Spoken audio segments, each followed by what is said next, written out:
usia 5 tahun. Saya ibu dari 2 orang putri yang bernama Kinan dan Kirani. Akun Cookpad saya Dapur Ibu Kayana. Saya mulai bergabung di komunitas ini sejak Oktober 2022. Saya bergabung dengan Cookpad Komunitas Empati pada tanggal 28 Juli 2022. Dan saat ini saya berdomisili di Yogyakarta. Awalnya saya bergabung dengan komunitas Karena anak saya memasuki tahap MPASI, karena ingin berbagi pengalaman saya selama melakukan empati bersama kedua orang putri saya. dan ternyata di komunitas ini saya bertemu dengan teman-teman baru dari berbagai wilayah di Indonesia.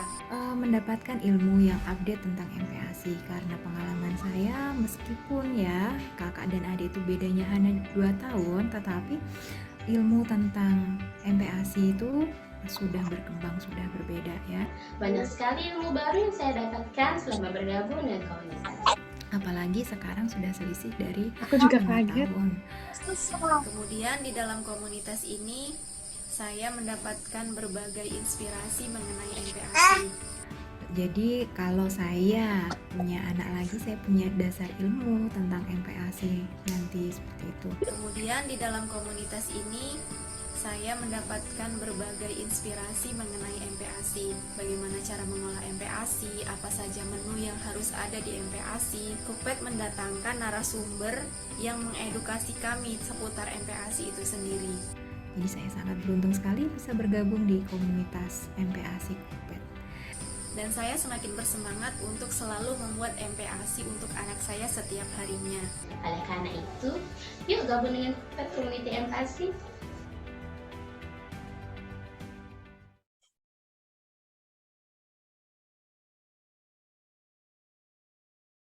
Halo, selamat malam Bunda-Bunda. Bunda semua kan di sini ya, nggak ada ayahnya ya. Senang banget malam-malam hari ini setiap menerima ilmu. Ilmu tentang apakah kita malam ini? Ilmu tentang MPASI tentunya. Perkenalkan saya Opi, perwakilan dari Cookpad Indonesia. Saya yang akan memandu acara kita malam ini. Nah, sebelumnya kami ingin mengundang bunda-bunda untuk bergabung dengan komunitas MPASI. Ini udah pada gabung di komunitas MPASI belum nih kira-kira? Kalau belum, segera aja bergabung ya Bunda. Karena di komunitas MPASI banyak sekali kelas-kelas gratis yang bisa Bunda ikuti jika sudah menjadi member komunitas MPASI. Materi kelasnya itu bukan cuma seputar membuat MPASI aja, tapi juga soal parenting dan banyak hal lainnya. Nah, sebelum kita mulai, saya mau memperkenalkan narasumber kita malam hari ini, yaitu Mbak Mbak Diana. Oke, Mbak Diana. Selamat malam, Mbak Diana. Hai, selamat malam Mbak Opi. Ini kayaknya sih sinyal saya agak Suaraku tadi ini ya, apa? Enggak, kayaknya tadi aku yang salah deh. Salah bukan mic. Udah aman belum suaraku?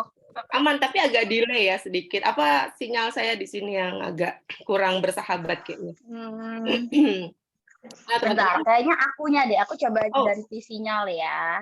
Oke, kita usahakan yang terbaik sinyalnya yang mana, sehingga tidak berebet-berebet. Gimana, sudah oke, Mbak Diana? Sambil-sambil saya perkenalan dari narasumber kita malam hari ini, karena kan katanya tak kenal maka kenalan. Bentar. Jadi Oke. kita kenalan dengan Mbak Diana. Jadi Mbak Diana ini adalah seorang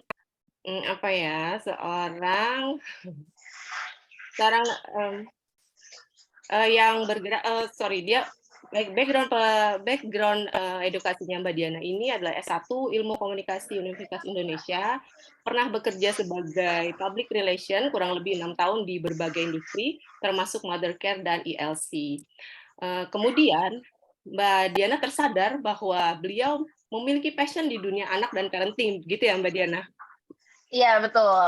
Kemudian meneruskan S2 di Jurusan Childhood and Youth Studies di University of Sussex di UK. Setelah lulus S2, membangun usaha catering MPASI Mama Diana di Surabaya, dan sampai saat ini sudah 4 tahun ya Mbak?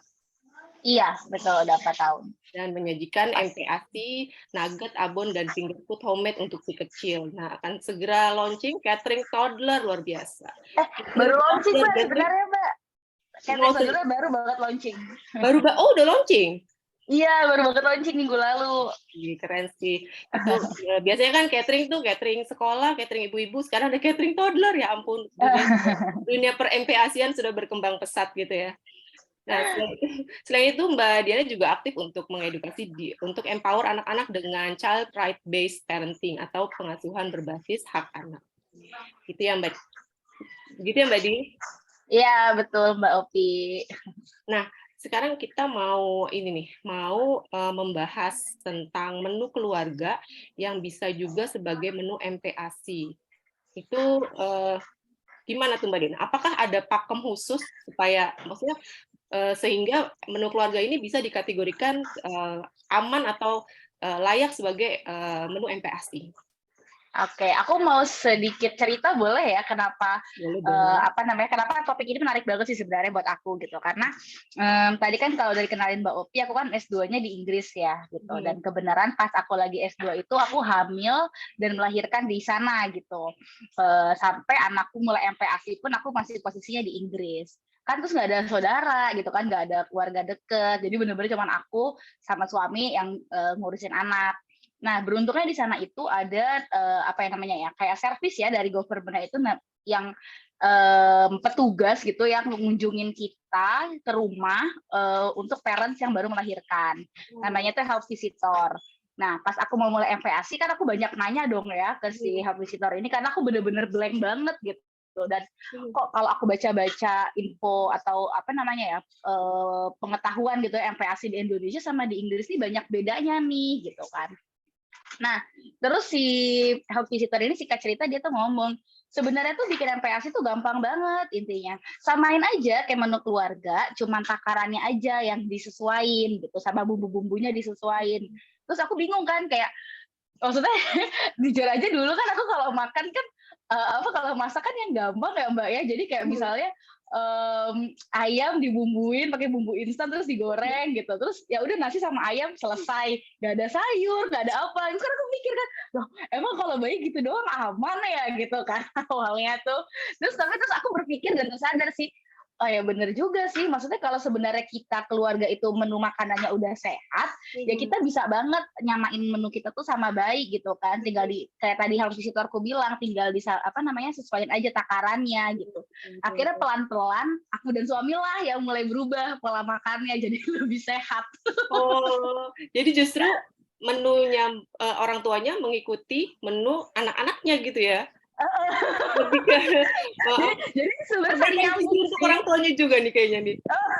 Iya bener banget sih, karena menurut aku pola makan orang tuanya tuh pengaruh banget sih gitu, kayak pengaruh banget ke gampang enggaknya kita nyiapin MPASI gitu kali ya gitu. Nah terus once aku udah bisa menyeimbangkan pola makanku gitu ya, as in tuh ada karbohidrat, protein, terus sayur minimal sama buah gitu kan. Nah itu tuh emang gampang banget Mbak. Jadi kalau kata health visitor tuh juga pas lagi masak sebelum dikasih gula garam itu ambil aja buat bayi gitu, terus tinggal di blender ya kan, emang gampang ya sebenarnya ya, kita nggak perlu masak 2 kali gitu kan. Jadi kita tinggal masak sekali sebelum kasih gula garam, diambil takarannya diambil sesuai takaran yang kita butuhkan untuk si MPASI, terus tinggal di blender gitu, terus sisanya tinggal kasih gula garam buat masakan orang dewasanya gitu. Dan itu sih yang bikin aku oh iya bener juga ya gitu. Jadi emang sebenarnya kunciannya kali ya itu di pola makan keluarganya sih menurut aku gitu. Jadi luar biasa ya, orang tuanya menyesuaikan anaknya. Kalau dulu kan anaknya menyesuaikan orang tuanya. Sekarang ternyata kalau saya sih mikirnya, kalau tadi Mbak Diana jelasin sebelum dikasih bumbu terus dipisahin dulu untuk anaknya satu, saya udah mikir wah hemat cucian piring nih gitu kan, hemat cucian perabot ya nggak sih? Iya. Deh gitu kayaknya dapet tips hemat cucian perabot abis masak itu udah satu tips yang plus gitu. Nah, itu hemat banyak banget. Kenapa? Ya, kalau untuk usia anak yang sudah bisa makan menu keluarga itu dimulai dari usia berapa, Mbak? Sebenarnya kan idealnya ya kalau misalnya panduan WHO sama IDAI kan usia 1 tahun itu sebaiknya udah mulai makanan tekstur keluarga ya gitu. Tapi mungkin potongannya aja yang kecil-kecil. Tapi udah nggak perlu di blender lagi. Idealnya sih seperti itu. Walaupun pada kenyataannya nih aku ngelihat banyak customer aku tuh beda-beda banget deh. Tiap anak itu punya kemampuan naik teksturnya tuh beda-beda banget gitu. Menurut aku sih nggak masalah kalau misalnya umur 1 tahun gitu belum bisa makan tekstur potong kecil gitu ya. Tapi dilihat refleksnya. Jadi kalau misalnya ternyata umur 1 tahun itu masih bubur halus, aku sih menyarankan konsultasi ya ke DSA ya gitu, karena mungkin ada sesuatu yang perlu intervensi gitu dari dokter kayak gitu. Ya, berarti kalau anak usia 1 tahun itu biasanya sudah bisa makan menu keluarga. Kalau misalnya Idealnya seperti itu. ya kalau ternyata memang masih ada refleks yang kayak mau muntah gitu, berarti harus dikonsultasikan ke ahlinya lah ya Mbak ya. Ya, sebaiknya sih seperti itu ya gitu. Kalau urusan MPASI sama kesehatan anak sih, aku tidak menyarankan self diagnose ya atau apa namanya itu mendiagnosa diri sendiri. Jadi mending konsultasi ke memang yang ahlinya gitu. Ya, benar sih. Kayaknya emang urusan MPASI ini mudah gitu, bukan mudah-mudah susah, tapi mudah-mudah aja pokoknya Bu, jangan dibilang susah gitu ya. Aku boleh balik sedikit nggak tadi ke Mbak Opi bilang tentang hemat tadi? Ah iya, boleh. Aduh, aku suka yang hemat-hemat. Silakan. Siapa sih mama yang nggak suka hemat ya nggak sih? Kunciannya. Iya benar-benar. Karena gini kalau misalnya tadi sesuai topik kita lah gitu MPASI dari menu keluarga ya itu benar-benar hemat. Tadi kalau kata Mbak Opi dari cucian piring itu satu ya.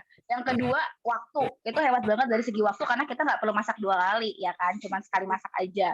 Terus yang ketiga itu kita hemat dari segi alat gitu karena ya memang kalau sekarang tuh banyak banget ya alat-alat yang memudahkan untuk bikin MPASI gitu. Kalau misalnya memang aku sih nggak against itu ya gitu. Kalau misalnya memang itu dirasa sama bunda-bunda memang lebih mudah gitu kan, ya nggak masalah juga. Atau bunda-bunda memang ibaratnya mampu gitu kan beli alat-alat itu nggak apa-apa. Tapi kan ada kalau aku sih tipe jujur aja aku tipe orang males ya. Aku tuh mager banget orangnya Mbak. Jadi setiap menu MPASI aku itu pasti gampang bikinnya. Nggak pernah yang tuh ribet-ribet banget gitu ya. Nah, jadi nggak perlu alat khusus sebenarnya gitu kayak tadi aku bilang gitu pas lagi masak sebelum ngasih gula garam udah diambil kan nggak perlu alat khusus cuman blender aja blender juga yang ada di rumah aja nggak perlu beli baru khusus gitu. Gitu sih. Hemat biaya juga kali ya dari beli alat-alat yang itu kan kayaknya kalau saya lihat alat-alat yang untuk perabotan perang MPASI lah ya peralatan perang MPASI itu kalau diikutin kayaknya nggak ada habisnya gitu apalagi yang zaman sekarang kan ada yang blendernya begini ada yang tempat tangannya begitu gitu kan kalau misalnya nurutin nafsu sih kayak mau dibeli semuanya waktu zaman anak saya kecil tuh gitu. Iya benar banget sih. Gitu pengen tapi udahlah gitu kepakainya cuma sebentar kira-kira beliin aja piring selesai. Iya benar. Ya, banyak cucian pula kan tadi. Benar banyak cucian. Gitu. Nah, kan ini malam ini kita mau ada demo membuat MPASI ya. Demonya ini menunya bubur mie goreng ati. Bubur mie goreng, udah bubur mie goreng pula. Kayaknya unik nih. Kepo saya gitu. Kenapa sih milih menu ini untuk dimasak Mbak Di? Oke, karena tadi ya pertama kayak aku sebenarnya sesuai dengan tema hari ini sih gitu kan menu keluarga, MPASI dari menu keluarga gitu kan. Aku yakin kita banyak bunda-bunda di sini yang udah biasa lah ya bikin mie goreng untuk rumahnya gitu. Tapi ini mie gorengnya bukan mie instan ya, tapi mie-nya dari mie telur gitu yang lebih sehat lah ya, nggak ada micinnya, nggak ada MSG segala macem gitu.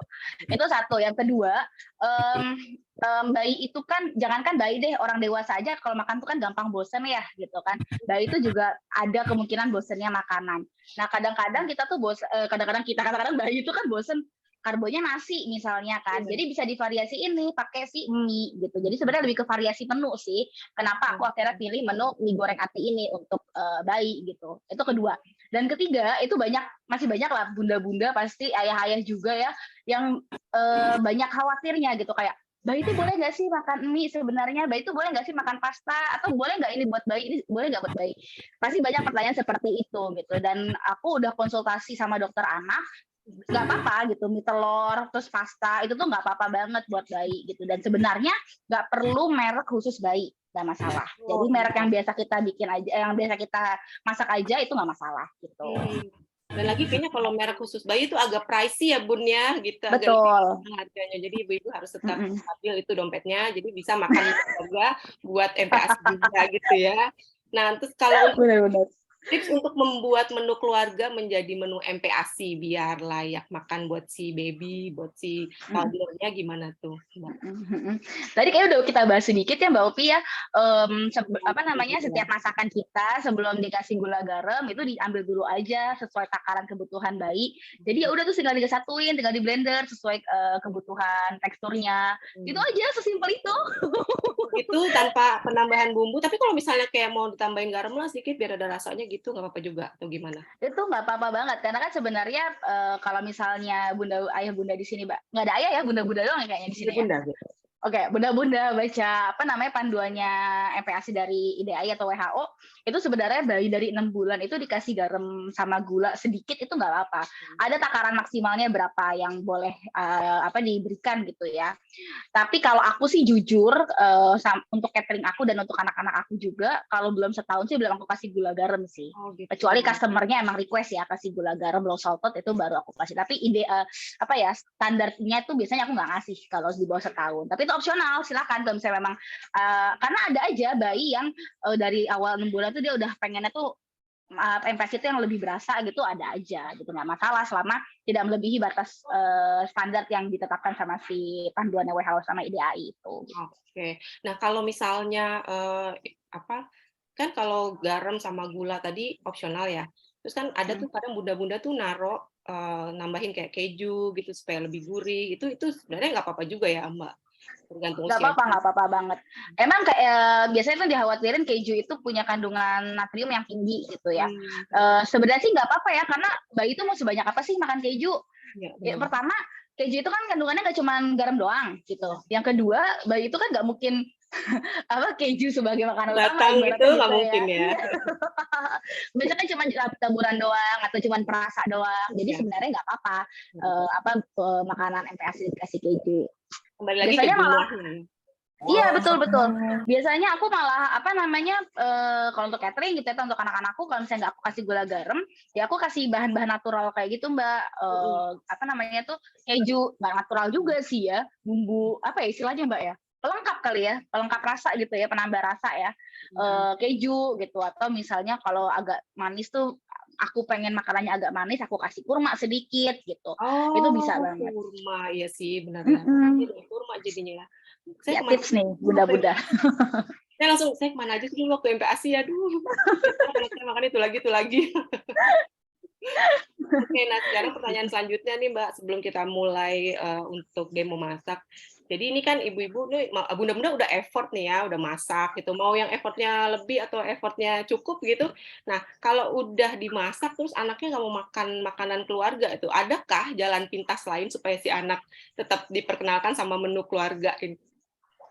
Oke, jadi ini sebenarnya menyangkut sama kemarin aku sempat sharing gitu ya di grup Telegram MPASI itu tentang responsive feeding gitu. Jadi memang kalau kita ngasih makan anak itu bahkan dari sejak ASI udah ya, dari sejak sebelum 6 bulan itu tuh ada yang namanya responsive feeding. Artinya adalah kita kasih makan anak saat memang anak itu sudah lapar. Jadi emang kita sebagai orang tua nih kudu jadi antara cenayang dan tidak juga sih sebenarnya gitu ya, karena harus tahu nih kapan cue-nya anak itu lapar gitu. Nah pas saat itulah kita kasih makan.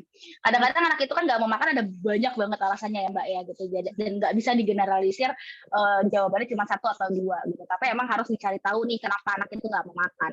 Apakah jam makannya yang kurang tepat, ataukah tadi tumbuh gigi atau sakit misalnya, atau misalnya teksturnya yang nggak sesuai gitu kan, atau memang bisa jadi salah satu kemungkinannya bosen sama menunya gitu kan.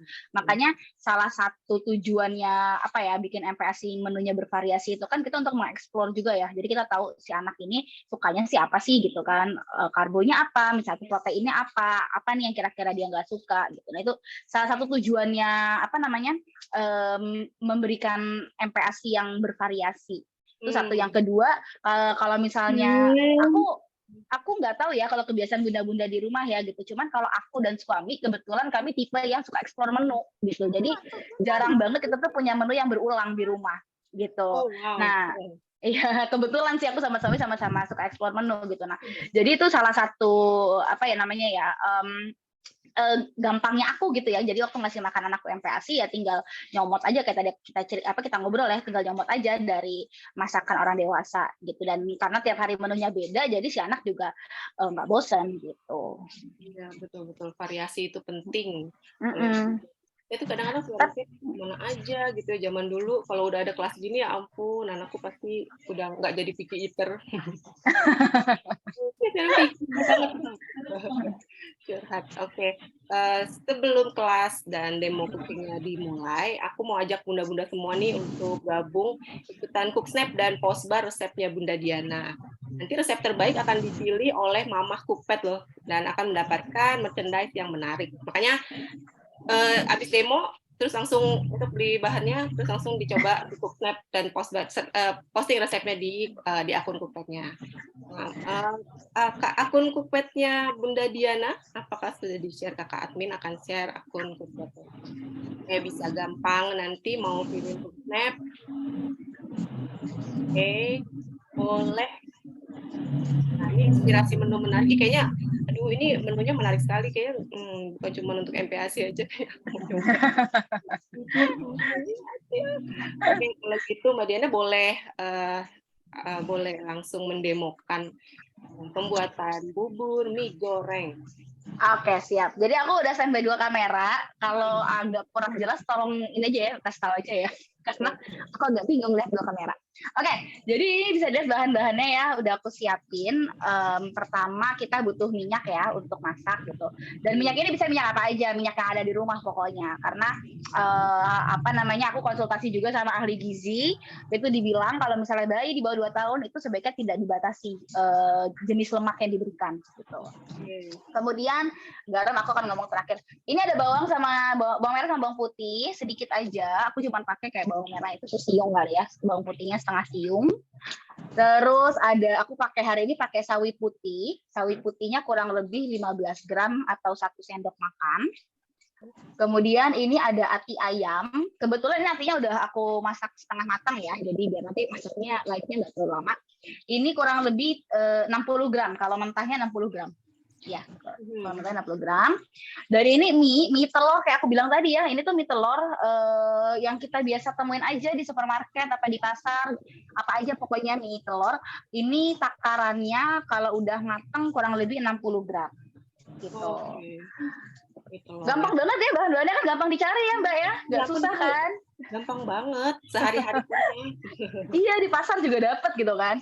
Nah, terus tadi aku baca sedikit nih di chat kalau tentang gula garam sama kecap. Kayak tadi kita udah sempat ngobrol, itu sebenarnya nggak apa-apa, asalkan dikit banget. Jadi di sini emang aku siapin nih garam. Ini sih kebanyakan ya, kalaupun aku pakai nanti masih jumput, nggak sebanyak ini. Biar gampang nyubitnya kan. Terus ini sama pakai kecap. Kalau aku sih biasanya pakai kecap yang organik ya, yang non MSG kalau untuk anak-anak. Kecap asinnya juga aku cari tuh yang rendah natriumnya gitu. Jadi biar nggak terlalu nggak terlalu over kali ya. Melawan kekhawatiran. Oke, jadi itu bahan-bahannya super gampang. Terus yang satu yang aku nggak punya sebenarnya hari ini adalah kaldu. Jadi buat blendernya itu bisa pakai kaldu atau misalnya juga bisa pakai susu sebenarnya, susu atau ASI.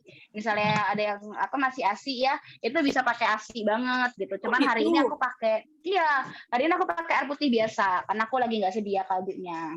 Gitu, pakai ASI boleh, dulu tuh aku dikasih tahu soalnya sama health-visitorku Mbak, salah satu triknya supaya anak pas lagi mulai MPASI ya terutama ya, itu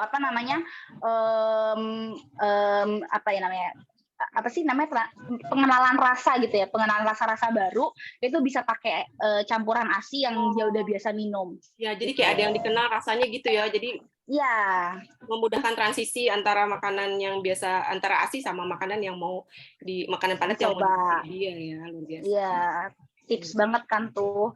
Oke. Ini juga masaknya super gampang ya bunda-bunda. Ini minyaknya kurang lebih 1 sendok makan, 15 gram.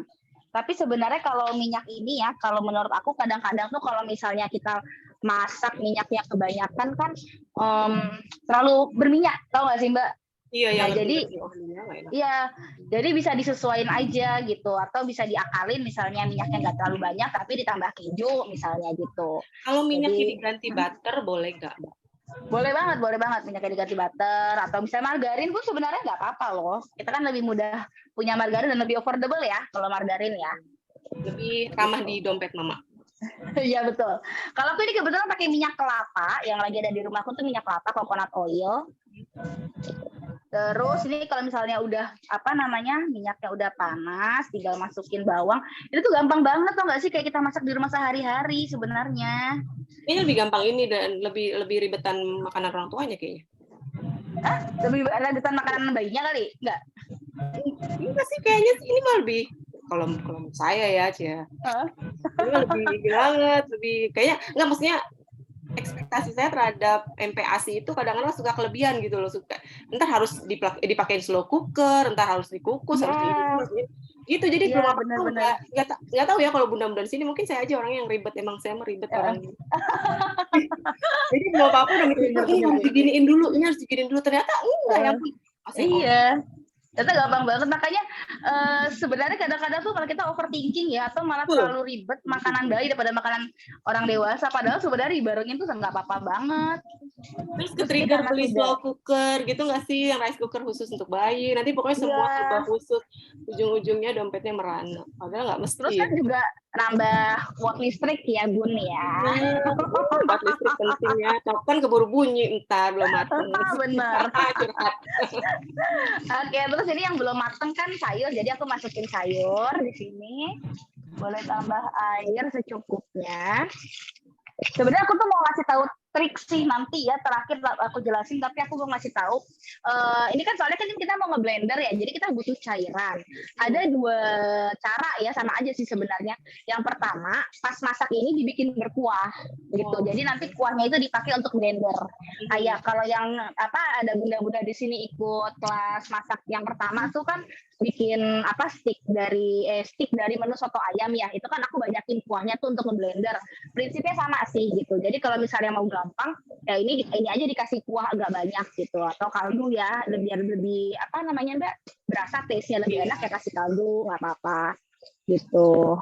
Nah terus apa namanya tuh kalau misalnya enggak itu satu tuh, jadi masakannya dibanyakin airnya. Yang kedua kalau misalnya enggak ya kaldunya itu udah posisi kaldu matang ya, itu nanti dicampur pas di blender aja juga nggak masalah, jadi nggak dimasak ya gitu, tapi tetap kan kaldunya memang udah siap konsumsi gitu. Biasanya kan kalau sekarang tuh banyak yang jual kayak bone broth gitu-gitu ya yang udah siap minum ya. Nah itu boleh tuh kalau misalnya bunda-bunda punya di rumah, itu dipakein buat ngeblender nggak apa-apa juga, nambah rasa. Atau kayak tadi aku bilang pakai ASI atau susunya si bayi, itu nggak apa-apa juga gitu. Kalau pemberian garam ke anak usia 8 bulan udah boleh belum kira-kira? Nah, tadi kalau misalnya gula garam itu nggak apa-apa banget dari usia 6 bulan pun sebenarnya nggak apa-apa gitu. Jumlahnya aja ya. Jumlahnya aja yang diperhatiin. Samar yang penting ada gitu ya. Iya, kalau ditanya nih, aku berapa sih takarannya maksimal? Aku tuh juga nggak apal nggak, tuh amat enggak. Tapi aku bilang kalau misalnya untuk masakan bayi mah sejumput aja, seujung jari ya. Seujung jari aja, jadi nggak terlalu banyak. Secubit gitu ya. Iya, secubit. Terus ini sayurnya udah mateng, kita masukin atinya. Jadi atinya udah ya, kalau aku tadi udah di setengah rebus ya supaya apa cepat masaknya. Tapi kalau misalnya bunda-bunda masakan dari mentah juga nggak apa-apa. Kalau mentah takarannya 60 gram mentah. Tadi untuk MPASI ya, boleh diberi kecap, boleh ya, asal kandungan natrium pada kecapnya pilih yang sedikit ya Mbak ya? Iya betul. Penambahan gula dan garam pada MPASI dari usia berapa bulan? Tadi Mbak Diana sebutkan boleh banget dari usia 6 bulan, cuma mungkin jumlahnya disesuaikan. Itu ya. Overpowering rasanya. Oke, ini aku tambahin lagi airnya karena aku pengen. Bentar, ini anak-anakku pada ini seru, rame ya. Aku kira mereka sudah pergi sama bapaknya. Itu buat bikin es krim. Tapi tempatnya nggak ada, nggak tahu di mana. Garam nggak boleh buat masakan, bentar ya. Enggak. Karena belum makan berat. Ya, belum. Emang nuggetnya udah? Ini ada pertanyaan dari Kak Z. Apakah menu tersebut bisa memenuhi kebutuhan gizi anak sekali makan atau hanya untuk cemilan? Maksudnya yang dimaksud ini bubur ini ya, bubur mie goreng ini bukan sih Kak Z? Oke, jadi ini kalau misalnya dihitung kalorinya, ini kurang lebih sekitar 200-an, 200 sampai 230-an kalori. Jadi tergantung nanti anaknya bunda-bunda ini usia berapa. Karena kan tiap usia kan kebutuhan kalorinya beda ya. Gitu. Tapi kalau misalnya ngikutin resepnya aku sekarang, itu bentar ya anakku manggil lagi. Iya. Mau main game, boleh ajak Maif dulu atau Popa? Popa mana? Popa mana? Iya, makasih. Ya, maaf ya, bunda-bunda. Iya, ajak Popa. Iya, ajak Popa. Bilang Popa aku main game. Ya, oke. Jadi kan aduh kan itu terpecah. Kayak aku bilang, ini kalau ngikutin resep aku, takaran aku, ini kalorinya tuh kurang lebih 200 sampai 230-an. Karena dia tinggi kalorinya itu juga selain di artinya juga tinggi sama zat besi gitu. Jadi apa namanya? Sehat lah, sehat banget buat bayi gitu. Gini, kalau MPASI itu aku diajarin sama ahli gizi ya Mbak ya. Ini aku bentar, intermezzo aku kasih garam sejumput ya, ujung jari. Itu kira-kira takarannya tuh secubit gitu terus diaur-aur. Yeah. Nah terus ini kalau misalnya bunda-bunda mau pakai kecap tuh boleh banget, tapi kayak dikit aja juga sih, paling segini aja. Dan tapi ini kalau kecap organik dia nggak akan secoklat kecap orang dewasa ya, nggak akan secoklat kecap biasanya ya, warnanya beda. Cuma rasanya ada gitu ya Mbak ya? Iya, rasanya ada manisnya. Udah gini doang, selesai loh. Kita bisa blender. Udah itu sekejap nyata, menu sakicep string kalau orang Sunda bilang mah. Oke, tadi aku tuh mau ngomong ini, aku tuh ngobrol sama ahli gizi kan. Terus jadi tuh kan gini, kalau tiap bahan makanan itu kan punya takaran kalori yang beda-beda. Terus mereka tuh kan kalau misalnya di blender kan juga ngempesnya kan beda ya Mbak ya. Kayak misalnya bayam di blender, walaupun takarannya bayam sama wortel nih, walaupun sama-sama 15 gram, tapi nanti pas di blender tuh kan pasti beda. Wortel itu lebih padat daripada bayam. Bayam tuh lebih lebih dikit gitu ya kalau misalnya di blender gitu kan. Nah itu jadi ada baiknya milih makanan yang padat, gimana sih? Dikit tapi kalorinya tinggi gitu. Jadi kalau kayak ati ayam ini kalau di blender tuh dia padat, tapi kalorinya tinggi gitu. Nah ini karena udah mateng, kita udah bisa siap untuk blender. Aku akan blender. Nah, kalau yang sedang dibuat ini, ada pertanyaan untuk menu MPASI yang sedang dibuat ini untuk usia berapa bulan? Ini bisa untuk dari usia 6 bulan sih. Tergantung teksturnya berarti ya Mbak? Iya, benar banget tergantung teksturnya. Kalau tadi ditanya berapa, aku matiin dulu bentar kameranya ya, aku masukin blender. Kalau misalnya tadi ditanya untuk berapa kali makan, itu tergantung kebiasaan makan masing-masing bayi ya gitu. Dan tergantung usianya si bayi juga gitu. Karena kalau kayak bayi usia 6 bulan kan dia makannya masih dikit, kebutuhan kalorinya juga belum terlalu banyak gitu. Jadi mungkin bisa buat 2 kali makan, 3 kali makan. Tapi kalau bayinya udah 10 bulan, misalnya makannya udah lebih banyak, kebutuhan kalorinya udah lebih banyak juga, mungkin ini bisa buat 1 kali makan aja kali, 1 atau 1,5 kali makan. Gitu. Tapi lagi-lagi ini bukan patokan ya, jadi benar-benar disesuaikan sama kebiasaan makannya si bayi.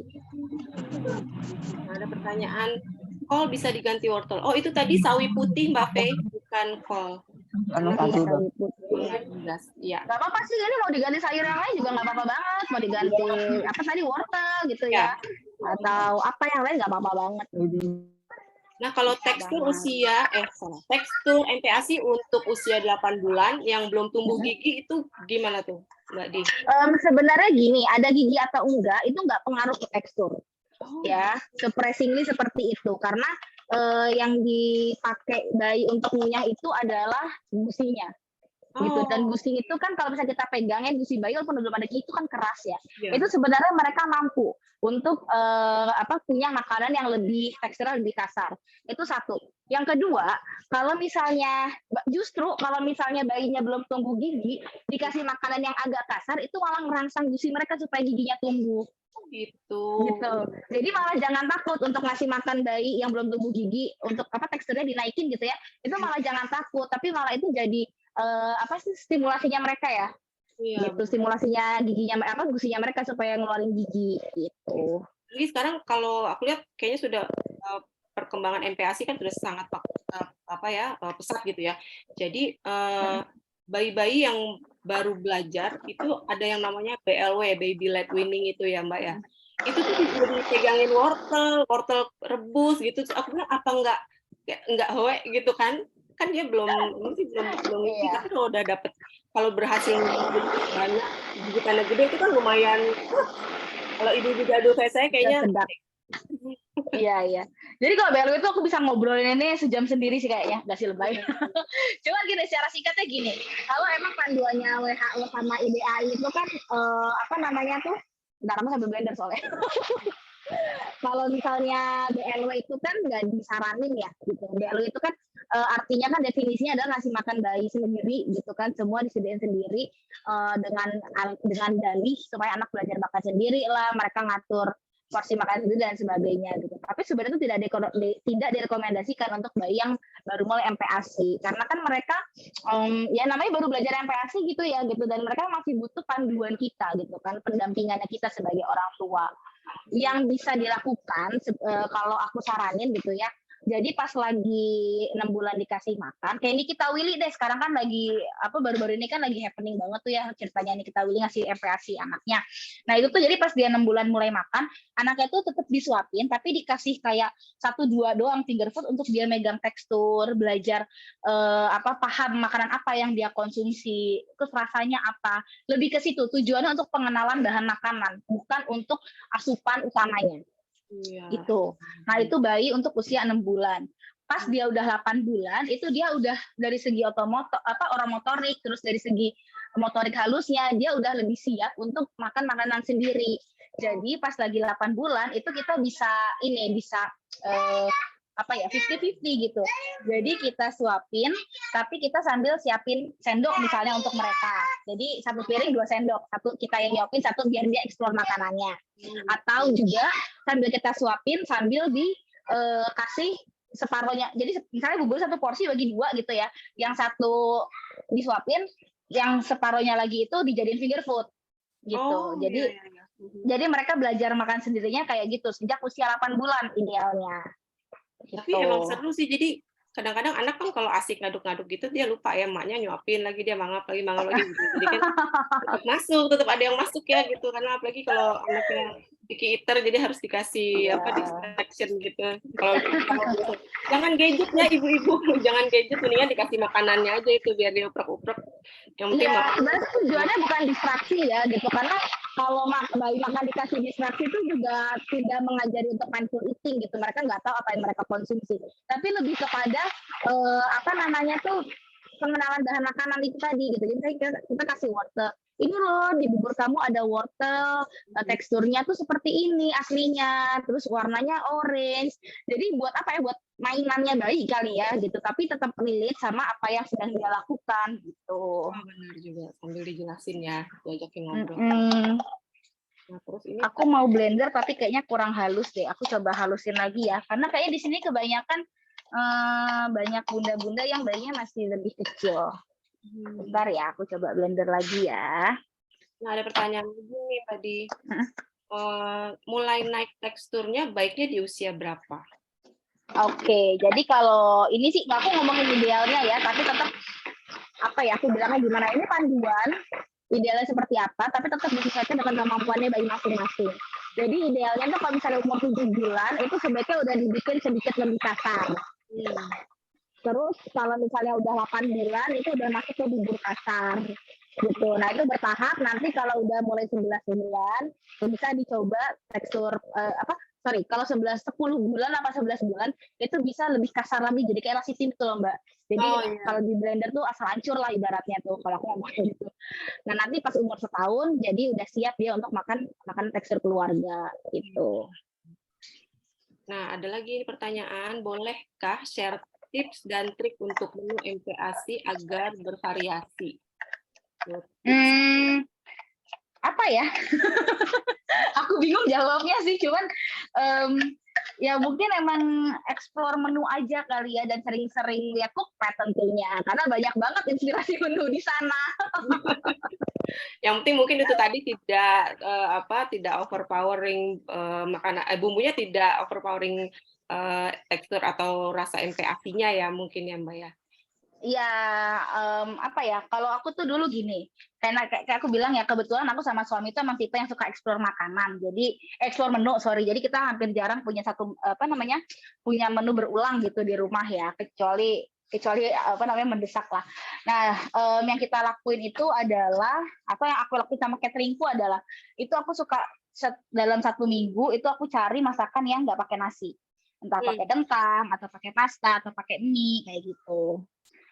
Itu aja udah taste-nya akan beda sih. Taste-nya pasti akan beda karena kalau misalnya kayak kita masak pasta itu kan pasti bumbunya lebih ke western gitu ya. Terus misalnya kita lagi mau masaknya nasi biasa ya, misalnya nasi sama lele itu kan pasti menunya lebih ke Indo. Itu aja ada variasi kan sebenarnya, taste-nya udah beda kayak gitu. Aku tebak anak-anaknya Mbak Diana ini nggak ada yang picky eater deh. Oh jangan salah, anakku kedua tidak suka makan waktu bayi. Ternyata tantangan tersendiri. Aku sudah pernah kalau mamanya udah segitunya gitu bikin MPASI, ternyata anaknya tuh nggak ada yang picky eater gitu, semuanya hayu weh gitu. Ternyata ada juga ya. Ya boleh. Jangan sedih Mbak, kebetulan anakku pertama ini jago banget makan waktu bayi gitu. Jadi tadi kalau balik cerita tentang BLW finger food gitu ya, aku nggak nerapin BLW gitu. Pas 6 bulan dia masih aku suapin. Tapi kayak aku bilang 8 bulan aku mulai ngenalin dia sendok sendiri, makanan sendiri. Ini anak yang pertama nih. Dia Yang pertama? Iya, ini yang pertama. Nah, terus pas umur 10 bulan dia tuh udah gak mau disuapin sama sekali. Jadi dia pengennya tuh makan sendiri. Sedangkan dia kan belum bisa pakai sendok. Terus jadi tuh tangannya dikebuburin terus diraup gitu loh. Kan jadi kemana-mana ya, berantakan ya. Kan aku sebel dong, berantakan dong ya kan. Nah, akhirnya pas 10 bulan itu aku mulai bikin finger food buat dia. Jadi semua makanan dia tuh finger food. Kalau dibilang BLW ya mungkin itu kali ya BLW gitu. Tapi sejak dia 10 bulan. Jadi sejak dia 10 bulan itu udah terbiasa makan sendiri sampai sekarang gitu. Aduh. Ini aku udah selesai blendernya Mbak. Kalau misalnya mau dilihat, ini aku teksturnya aku bikin untuk mana sendok ya? Aku kehilangan sendok. Idealnya ini untuk usia 10 bulanan kali ya. 10 bulan dengan tekstur yang bubur kasar. Iya, ini bubur kasar. Dan kalau misalnya mie itu dia cenderung lebih halus teksturnya, jadi menurut aku bisa ngimbangin teksturnya Aki yang agak keras ya atau padat gitu. Agak pliket ya kayaknya kalau Ati di blender itu agak lebih lengket-lengket gimana gitu. Iya benar-benar, dan ini tuh teksturnya si mie itu karena dia agak basah ya, jadi bisa ngimbangin itu gitu. Nah ini beda-beda. Ini jadinya banyak banget ya. Kalau misalnya untuk 10 bulan malah mungkin bisa buat 2 kali makan kali ini karena banyak jadinya ternyata banyak banget. Nah, kalau penambahan aromatik kayak daun salam, saya sebenarnya pengalaman sendiri ini mau saya tanyakan. Itu suka banget nambahin aromatik gitu kayak daun salam, terus serai gitu di dalam bubur, di dalam makanan anak saya gitu.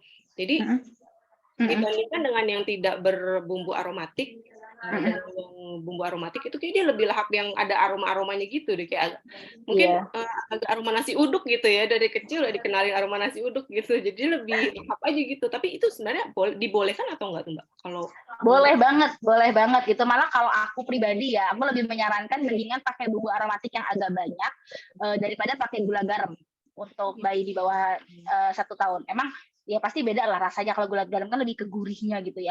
Tapi sebenarnya nambah bumbu aromatik itu juga taste-nya tuh akan berasa kok, terus wanginya juga kan beda ya gitu. Nah itu tuh kayak tadi Mbak Opi cerita gitu, akan nambah nafsu makan anak juga gitu. Kalau aku sih pribadi gitu, mendingan bumbu aromatik yang agak dibanyakin biar taste-nya berasa daripada kasih gula garam untuk anak di bawah 1 tahun.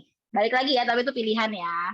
Tapi kalau kayak menu ikan itu kan ini sih preferensi emaknya kayaknya sih takutnya amis atau gimana gitu kan, jadi saya suka nambahin serai, salam, atau saya keprekin jahe gitu untuk ngilangin amisnya gitu tuh sebenarnya nggak apa-apa mungkin ya, tapi tetap disesuaikan takarannya mungkin ya, jangan sampai ada yang berasa pedes, berasa anget-anget yang berlebihan. Iya benar-benar, karena itu kan bahan-bahan alami ya, natural ya, nggak ada kandungan yang membahayakan untuk bayi juga gitu. Jadi ya bunda-bunda ya, ini tuh tadi udah ngelihat proses masak bubur mie Ati itu kayak sakicep-tring gitu. Jadi udah deh langsung aja di Cooksnap gitu ada resepnya. Bu Min boleh di-share resepnya, link resepnya di kolom chat, nanti langsung di Cookmart, besok langsung dipraktekin, kasih si kecil. Mudah-mudahan ini sih bakalan baik sih kalau aku kasih gitu. Karena rasanya juga ada rasa dari kecapnya, mungkin agak samar-samar manis gitu ya, manis gurih gitu rasanya. Tuh, terus ada pertanyaan lagi nih. Mau tanya terkait pemberian rasa di makanan bayi. Sekarang kan banyak bumbu-bumbu makanan khusus bayi seperti kecap, saus tiram, kaldu yang klaimnya tanpa MSG. Apakah penggunaan bahan-bahan tersebut benar-benar aman? Dari Mbak Nurul. Wallahu alam ya. Karena gini, ya namanya orang jualan, orang marketing gitu kan. Kita ibaratnya emang nggak bisa tahu 100%. Tapi kalau misalnya memang brandnya itu terpercaya, terus dia udah BPOM juga, ini untuk bumbu-bumbu ya terutama ya, karena kan dia pasti ada melalui proses pengolahan gitu ya, gitu. Mungkin di pabrik juga gitu kan. Nah, kalau misalnya dia kalau misalnya dia udah brandnya terpercaya, terus juga ada BPOM-nya, sertifikat halalnya, kalau misalnya untuk bunda-bunda yang tuh punya concern ke situ gitu ya, itu ya insya Allah aman kayak gitu. Atau kalau misalnya memang khawatir, worry gitu, bisa ditanyain juga aja ke penjualnya, ke produsennya, takarannya itu seberapa sih yang aman untuk saus tiramnya misalnya kan, itu takarannya seberapa yang aman untuk makanan bayi 6 bulan gitu, itu nggak apa-apa banget sih gitu. Jujur aku baru tahu bahwa ada saus tiram untuk bayi, untuk MPASI. Banyak banget sekarang kayak gitu-gitu. Ya banyak sih. hijau untuk bayi gitu tuh, banyak kayak gitu-gitu. Iya ya, udah sangat berkembang pesat dunia MPASI ini. Saya kemana aja selama ini ya. udah nggak mau MPASI lagi, anaknya udah gede-gede semuanya. Ya, Mbak Diana ada tips dan trik atau ada pesan-pesan khusus untuk bunda-bunda yang sedang menjadi pejuang MPASI? Jangan dibikin ribet, gitu aja sih gitu. Karena sebenarnya prinsipnya MPASI itu adalah pertama dari bahan-bahannya itu mudah didapat gitu kan. Kedua kayak yang kita obrolin hari ini, dari menu keluarga tuh bisa banget gitu dijadiin menu MPASI gitu. Malah itu jadi men-encourage kita orang tuanya untuk untuk makan makanan lebih sehat juga jadinya. Kayak tadi aku cerita, aku yang biasanya cuma makan nasi sama ayam dibumbuin instan gitu kan, nggak pakai sayur, sekarang jadi pasti ada sayurnya, pasti ada buahnya gitu kan. Terus ayamnya juga nggak pakai bumbu instan lagi, tapi bikin sendiri bumbunya. Nah, itu malah kita saling jadi simbiosis mutualisme sama bayi gitu kan. Bayinya dapat makanan keluarga, terus kita juga jadi lebih sehat juga. Udah nggak instan club lagi ya berarti ya. Saya mau reminder lagi untuk Cooksnap dan post resepnya Bunda Diana. Ini ada tadi Bu Min sudah kirim linknya ya di kolom chat. Silakan di Cookmart, lalu di Cooksnap, kemudian posting resepnya. Ada tagar khusus dari postbarnya nggak, Bu Min? Bun Min atau Bu Min? Apakah ada tagar khusus? Tidak ya, oke. Ini di sini, ini dia. Ada giveaway-nya juga dong, ya ampun, rugi banget kalau ya. Nah, ini ketentuannya boleh dibaca bunda-bunda. Batas waktunya Minggu 26 Februari. Masih lama. Boleh dong hunting-hunting bahannya, terus kirim-kirim Cooksnap-nya ke resep Bunda Diana. Nah, ini kalau bisa lihat fotoku yang di cookpad ini, dia teksturnya lebih kasar, terus aku pakai sayur aja ada sayur hijau juga. Jadi terlihat beda ya sama yang dimasak sekarang. Karena sayurannya beda, terus teksturnya yang di cookpad itu lebih kasar. Biasanya untuk usia 11 bulanan gitu. Kalau ini dia lebih lembut dikit. Jadi dengan mengganti sayurannya pun udah terjadi satu variasi baru menunya gitu. Kayak tadi ganti wortel, mungkin proteinnya diganti ayam, mungkin udah beda lagi tuh variasinya. Itu sebenarnya banyak banget dan anti ribet banget. Aduh ya ampun, sangat mencerahkan sekali. Baik, Benar-benar. Mbak Diana makasih banget. Ini udah dapat pencerahan, terutama aku yang sudah lama tidak menjalani MPASI. Mbak, kayaknya ada pertanyaan kelewat, Mbak. Aku boleh bacain nggak, Mbak? Ini nih dari Mbak Fei, Pawon Mungil. Untuk anak 19 bulan boleh nggak pakai kecap yang dijual pasaran? Nggak apa-apa banget, apalagi kalau udah 19 bulan kan udah menjelang 2 tahun ya. Itu tuh nggak apa-apa banget pakai kecap manis yang dijual pasaran. Tapi ya ini aja sih lebih apa namanya tuh takarannya, balik lagi ke takarannya ya gitu. Dikira-kira aja supaya nggak terlalu banyak gitu. Sesuaikan ya takarannya. Pokoknya kembali lagi ke urusan takaran. Jangan sampai terlalu berbumbu mungkin ya Mbak Dia. Iya, kalau bumbunya bumbu aromatik yang natural gitu nggak apa-apa. Tapi kalau misalnya bumbunya yang olahan pabrik gitu, itu yang sebaiknya dibatasin kali ya. Kayak gitu. Batasin ya. Oke kalau begitu. Nah ini pas banget nih udah jam 19, hampir setengah 8, udah hampir 1 jam kita sharing-sharing soal bubur mie goreng ati. Yang saya baru tahu bahwa mie goreng itu bisa dijadiin bubur. Sekali lagi kayaknya tolong Bu Bin, saya kalau ada kelas MPASI begini tolong diundang-undang ya. Ini biar terkenal ini. Saya tuh kayaknya taunya bubur nasi mulu gitu. Jadi biar tambah pengetahuan saya soal MPASI walaupun nanti udah kuliah dan udah nggak MPASI lagi gitu. Oke, terima kasih banyak waktunya. Terus sharing-sharingnya juga. Benar-benar jangan lupa untuk Cooksnap, saya reminder lagi, Cooksnap, dan cobain kasih menunya ke anaknya. Semoga suka, terus bisa bikin variasi lagi yang lain dari satu menu yang di-share sama Mbak Diana hari ini, gitu kan. Oke, kalau begitu. Foto bareng dong, foto bareng. Foto bareng, iya jangan lupa itu mandatory picture banget ya kan. Kakak Ira mau foto, mangga? Kayaknya harus dilepas pinnya dulu. Silakan dibuka screen-nya kalau mau tampil. Iya. Silakan. Diberikan waktu. Iya. Yuk dibuka screen-nya. Dibuka screen-nya. Ada 2 ya. Oke, nggak ada lagi. Ini yang pertama dulu, nggak tahu ada di mana, jadi ya saya malah belum buka, maaf. Mohon maaf. Oke, ini yang pertama, 1, 2. Berikutnya yang kedua. Oke, 1, 2. Makasih. Ya, baiklah kalau begitu Mbak Diana, makasih. Salam buat kerucil-kerucil yang tadi ikutan di belakang, yang ikut ngeramein malam kita hari ini. Malam kita sesi sharingnya agak diramaikan dengan yang backsound tadi itu, tapi seru sih. Seru, nggak apa-apa karena ini. Makasih juga ya Mbak Opi sama teman-teman dari Cookpad, dari komunitas MPASI Cookpad. Semoga bermanfaat. Sama-sama. Makasih juga Mbak Diana. Sehat-sehat ya. Salam untuk keluarga di rumah. Sama-sama Mbak. Teman-teman yang udah hadir malam ini, makasih juga ya. Semoga apa yang kita share malam hari ini bisa bermanfaat dan bisa segera dicoba ke si kecilnya. Semoga semuanya sehat-sehat selalu. Oke, dari saya cukup sekian dan terima kasih. Terima kasih banyak udah gabung dan jangan lupa Cooksnap dan post resepnya di akun Cookpad. Terima kasih, sampai jumpa lagi.